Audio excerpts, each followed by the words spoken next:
Minsan nalilito ako sa pagiging mabait pero naabuso naman ako, or kapag naman mahigpit, nagagalit naman sila. Ganun talaga. Ganun talaga when it comes to handling people. It's just like our children, di ba? Kung masyado tayong mahigpit, then what happens is nagagalit sila. And then kapag masyado tayong mabait, nagkakaproblema din tayo. But actually, what is more important when it comes to our people is meron tayong rules and regulations. Or what we say, the code of honor or code on employee discipline or code of conduct. Maraming way of talking about it instead of just saying rules and regulations. So sa code of conduct, nakaspell out lahat ng mga pwede nilang gawin at hindi nila pwedeng gawin. These are our values. These are the behaviors that we are encouraging. So kailangan spelled out very well yon. Tapos yung mga hindi naman pwedeng gawin, yung mga bawal, dapat may corresponding sanctions. So may corresponding punishments. So meron tayong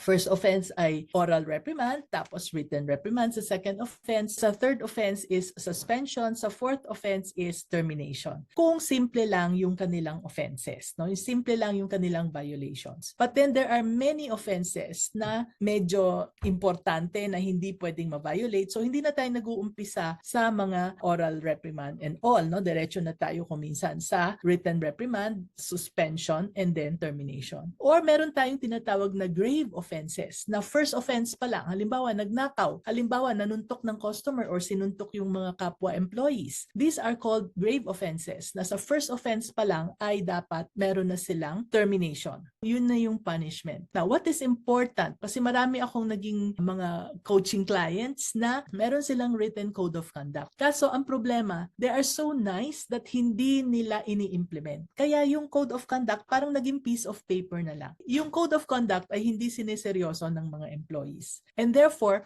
what is important is that once you have a code of conduct that is signed by the employees, kailangan meron kayong isang piece of paper na nakapirma doon ang mga empleyado na nabasa nila, binigyan sila ng copy, nabasa nila at naintindihan nila at pumapayag sila doon sa code of conduct na yun. So if it is signed and dated, then what is important is for us to implement it. Kahit na napakabait nung empleyado, kahit na favorite ninyo siya, but the moment that there are any violation, implement ka agad. In that way, just like a mother, kapag alam ng mga bata na ito yung rule, hindi pwedeng ma-violate, at kung ito yung rule at na-violate ninyo, ito yung punishment, then if you really implement it, whether you're in a good mood or not, whether it's your favorite child or not, I don't believe in that, by the way. I don't believe in having favorites, no? Pero some people do. Kahit na mahal nyo yung anak nyo, alam nyo na ito yung kanilang ikabubuti, then you really have to implement it. Okay? So I hope it helps.